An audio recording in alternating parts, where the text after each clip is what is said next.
శ్రీమతి కల్వకుంట్ల కవిత గారు సూచన చేశారు విచారణ చేయమని. డెఫినెట్గా వారి సూచన మేరకు ప్రతిపక్షం మంచి సూచన చేశారు. సిట్టింగ్ జడ్జి చేత విచారణ చేసి కాంట్రాక్టర్లు ఇచ్చిన వాళ్ళను, ఆ సంబంధిత శాఖ మంత్రులను, ఆ కాంట్రాక్టర్లను అందరినీ కూడా ఏ రకంగా చట్ట పరిధిలో శిక్షించాలనో డెఫినెట్గా శిక్షిస్తాం. ఈ రకంగా ముందుకొచ్చి ప్రభుత్వానికి సహకరిస్తే డెఫినెట్గా చేస్తాం. సిట్టింగ్ జడ్జి చేత విచారణ చేస్తామని మా పెద్దలు జీవన్ రెడ్డి గారు చెప్పిండ్రు. నేను కూడా వారి సూచనను కూడా పరిగణలోకి తీసుకొని డెఫినెట్గా మేడిగడ్డ విషయంలో, అన్నారం విషయంలో సిట్టింగ్ జడ్జి చేత విచారణకు ఆదేశించి విచారణ చేపడతామని ఈ విషయం చెప్తున్నా అధ్యక్ష. ప్లీజ్ రాజుగారు please please please please please please అదే కూర్చోవయ్యా.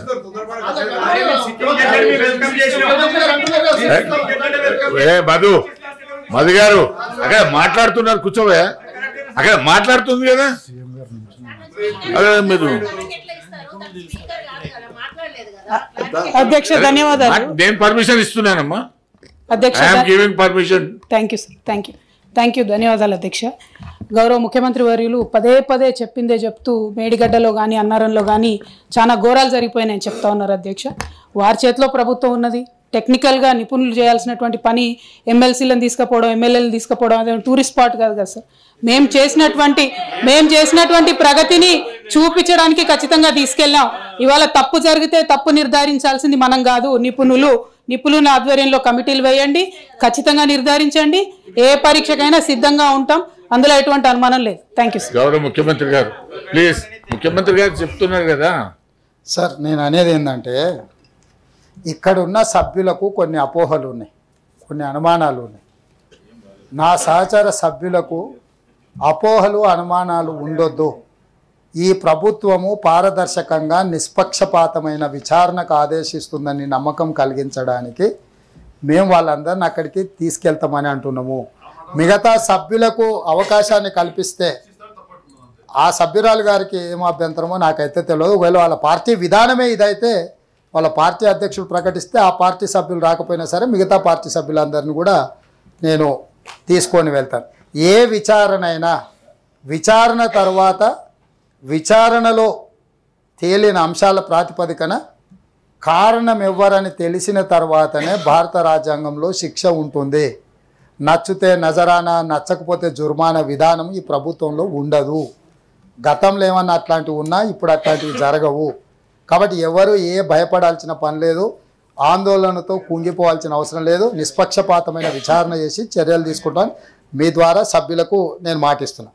అదేవిధంగా పెద్దలు జీవన్ రెడ్డి గారు ఒక కీలకమైన అంశాన్ని లేవనెత్తినారు. తెలంగాణ ఉద్యమంలో ఇది కూడా ఒక ఉత్ప్రేరకము. నిజాం ప్రారంభించిన చక్కెర కర్మాగారాలు రకరకాలుగా సమస్యలను ఎదుర్కొని మూతబడి హామీలు ఇచ్చిన వాళ్ళు కూడా అది అమలు చేయకపోవడంతో ఎన్నికలలో చేదు అనుభవాలు చూసి వీటన్నిటిని చూసినాం. నా పాదయాత్ర సందర్భంగా అక్కడ రైతులను వారి నాయకత్వంలో కలిసినాము. మా ప్రభుత్వము నిజాం చక్కెర కర్మాగారాలను తిరిగి ప్రారంభించడానికి కట్టుబడి ఉన్నది. ఈ విషయంలో ఎలాంటి సమస్యలు అడ్డంకులు రాకుండా ఉండడానికి డెఫినెట్గా ఆఫీసర్స్ కమిటీ అదేవిధంగా మినిస్టర్స్తో కూడుకున్న ఒక కమిటీని వేసి వాళ్ళ నుంచి నివేదిక తెప్పించి ఆ నివేదిక ద్వారా వారు ఇచ్చిన సూచనల మేరకు తప్పకుండా తిరిగి ప్రారంభిస్తాము. ఇది మా ప్రభుత్వం యొక్క గ్యారంటీ. గతంలో ఇచ్చినాం, ఇప్పుడు కూడా ఆ గ్యారంటీ కట్టుబడి ఉన్నాం. మేనిఫెస్టోలో కూడా మేము స్పష్టంగా చెప్పినాం సార్. అది ఎందుకంటే ప్రజాస్వామ్యయుతంగా ఎన్నికైనటువంటి క్రితం ప్రభుత్వాలను చాలా దారుణాతిదారుణమైనటువంటి రీతిలో గవర్నర్ గారి అడ్రస్లో పొందుపరచడం జరిగింది సార్. ఆ పదాలను డెఫినెట్గా అన్పార్లమెంటరీగా ఉన్నాయి, వాటిని తొలగించాలని చెప్పి I want to press the amendment sir unless the government comes forward to request. Endukante this is the first day unless honorable CM requests, we will not withdraw sir, because he has to be responsible. The language used in yesterday's governor's speech is not acceptable to our party and people of Telangana also sir. చెప్తారా ముఖ్యమంత్రి గారు? ఎలియమ్స్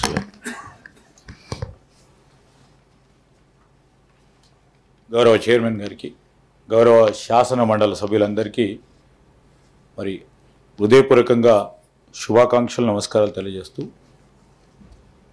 గౌరవ శాసన సభ్యురాలు లేవనెత్తిన objection శాసన మండలి సభ్యురాలు లేవనెత్తిన అంశం విషయంలో వారికి కూడా తెలుసు, వారికి ఉన్న అనుభవం అట్లా గవర్నర్ గారి స్పీచ్ అధ్యక్ష, అది గవర్నర్ గారి స్పీచ్కి సంబంధించి అంటే వారి అభిప్రాయంలో అది కఠోరంగా ఉందని వారి అభిప్రాయం. ఈరోజు మొత్తం రాష్ట్ర ప్రజలకు సంబంధించిన ఒక ప్రధానమైన అంశాన్ని ప్రజల దృష్టికి తీసుకెళ్లే ప్రయత్నం చేశాను తప్ప ఎవరి మనసును గాయం చేయాలని కానీ ఎవరు వ్యక్తిగతంగా వారిని కంచపరిచే విధంగా మేము ఈరోజు గవర్నర్ స్పీచ్లో ముఖ్యమంత్రి గారు కానీ గౌరవ మా సహచర క్యాబినెట్ మంత్రులు కానీ చేయలేదు. So I would like to request honourable member to consider and drop that amendment. నన్ను అది కాన్స్టిట్యూషన్ ప్రొవిజన్ లేదు, నేను స్టడీ చేశాము. ప్లీజ్ ప్లీజ్ ప్లీజ్ ప్రభాకర్ గారు please. Although we do not agree with whatever honorable governor has said, it is really not in good spirit. పోయిన ప్రభుత్వాలన్నీ తప్పు చేసినాయి, నిరంకుశంగా ఉన్నాయి, నిర్బంధంగా ఉన్నాయి అనేటటువంటి పదాలన్నిటి మీద సీరియస్గా ప్రొటెస్ట్ చెప్తూ మా ప్రొటెస్ట్ రిజిస్టర్ చేస్తూ ప్రభుత్వం యొక్క మొదటి రోజు కాబట్టి వారికి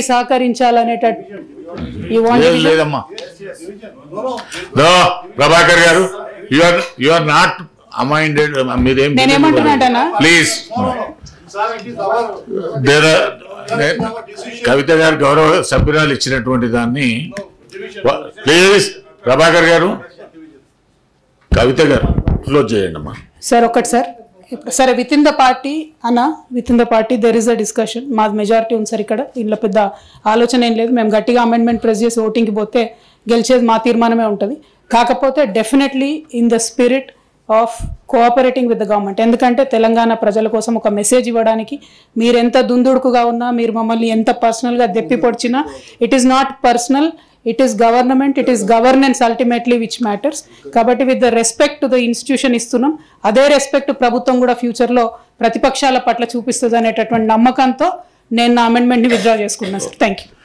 టెక్నికల్గా విత్డ్రాల్ ఉండదు, కానీ నేను మోషన్ చదువుతాను, దీన్ని క్లోజ్ చేస్తాను. పర్వాలేదు. అందుకే కదా తెలంగాణ రాష్ట్రం ఇచ్చింది. రాకంటే ముందు బాగలేదనే, రాకంటే ముందు జరుగుతున్న పరిపాలన సరైన విధానంగా లేదనే. ప్లీజ్ ప్లీజ్ కానివ్వండి. తప్పకుండా చదువుతాము అధ్యక్ష. ఈ తెలంగాణ రాష్ట్రం వచ్చిన 10 సంవత్సరాల తర్వాత కూడా తెలంగాణ రైతుల యొక్క ఆదాయము 25వ స్థానంలో ఉంది. ఇది శోచనీయము. దీన్ని పాలకులు అర్థం చేసుకొని జరిగిన తప్పిదాన్ని ఆలోచన చేస్తే బాగుంటుంది. దేశంలో అత్యధిక ఆదాయం ఉన్న రాష్ట్రం మేఘాలయ, 29,348 రూపాయలు. అంత చిన్న రాష్ట్రం కూడా మేఘాలయ కూడా మొదటి స్థానంలో ఉంటే తెలంగాణ రాష్ట్రం 25వ స్థానంలో ఉంది అధ్యక్ష. సరే, వాళ్ళకి బాధగా ఉండొచ్చు, నిజాలు చెప్పినప్పుడు వాళ్ళ బాధను నేను కూడా అర్థం చేసుకోగలను. కాబట్టి వాళ్ళ ఆవేదనని. అదేవిధంగా అధ్యక్ష, విద్యుత్తు తలసరి వినియోగంలో రాష్ట్ర ప్రభుత్వం మొదటి స్థానంలో ఉందని పదే ఈ ప్రభుత్వం చెప్పుకుంటూ ఉంటుంది. అది కూడా శుద్ధ అబద్ధం అధ్యక్ష. ఇది నేను చెప్పడం లేదు అధ్యక్ష. సెంట్రల్ ఎలక్ట్రిసిటీ అథారిటీ వార్షిక నివేదిక 2023లో స్పష్టంగా ఏ రాష్ట్రాలు తలసరి విద్యుత్ వినియోగం ఎంతుందో నివేదిక ఇచ్చిండ్రు. 2023 నివేదిక ప్రకారము తెలంగాణ రాష్ట్రం విద్యుత్తు తలసరి వినియోగంలో 10వ స్థానంలో ఉంది అధ్యక్ష. ఇంతకాలం ఈ ప్రభుత్వం అబద్ధాల పునాదుల మీద ప్రజల్ని మభ్యపెట్టే ప్రయత్నం చేసిండ్రో అది కూడా తప్పు. మొదటి స్థానంలో యూనియన్ టెరిటరీస్ ఉన్నాయి అధ్యక్ష. యూనియన్ టెరిటరీస్ అండ్ రాష్ట్రాలు కూడా, వివిధ రాష్ట్రాలు కూడా గోవా, పంజాబ్, ఒడిశా, గుజరాత్, ఛత్తీస్గఢ్, హర్యానా, పుదుచ్చేరి, డయ్యూ డామన్, దాద్రా నగరి హవేలీ మొదటి స్థానంలో ఉంటే మనం 10వ స్థానంలో ఉన్నాం అధ్యక్ష. ఈ రాష్ట్రాలన్నీ మనకంటే ముందు ఉన్నాయి. కాబట్టి విద్యుత్ వినియోగంలో తలసరి వినియోగం మన మొదటి స్థానంలో ఉన్నది అనేది తప్పు. సో అది కూడా నేను చెప్పదలుచుకున్నాను అధ్యక్ష. అదే విధంగా అధ్యక్ష, రైతులను వ్యవసాయాన్ని పండుగ చేసినామని చెప్తున్నారు అధ్యక్ష. నేషనల్ క్రైమ్ రికార్డ్ బ్యూరో ప్రకారం ఈ 10 సంవత్సరాల మొదటి 2 స్థానాలలో తెలంగాణ రైతు ఆత్మహత్యలలో ఉన్నది అధ్యక్ష. ఇది నేను చెప్పలే, national crime record bureau government of India నుంచి వచ్చే నివేదికలో తెలంగాణ రాష్ట్రానికి 2వ స్థానం ఉంది రైతుల ఆత్మహత్యలలో. కాబట్టి రైతు ఆత్మహత్యలలో 2వ స్థానంలో ఉన్న తెలంగాణ రాష్ట్రం ఇక్కడ నిన్నటి వరకు ఏలిన పాలకులు అద్భుతాలు సృష్టించడం, రైతులను ఆదుకున్నామని చెప్తున్నది కూడా శుద్ధ అబద్ధం అని చెప్పి మీ ద్వారా నేను తెలంగాణ ప్రజలకు చెప్పదలుచుకున్న అధ్యక్ష. అదేవిధంగా అధ్యక్ష, ఈ ప్రభుత్వం రైతు బీమా పథకం తెచ్చినాం. ఇది అద్భుతం. రైతు బీమా పథకం ద్వారా మేము రైతులందరినీ ఆదుకుంటున్నామని. నిజంగా అధ్యక్ష, ఈ ప్రభుత్వం ఎప్పుడు కూడా they have not applied their mind. రైతులను ఆదుకోవడానికి, రైతుల యొక్క ఆదాయాన్ని పెంచడానికి, రైతు గౌరవంగా బ్రతకడానికి అవసరమైన ప్రణాళికలు, చర్యలు చేపట్టలేదని నేను చెప్తున్నా.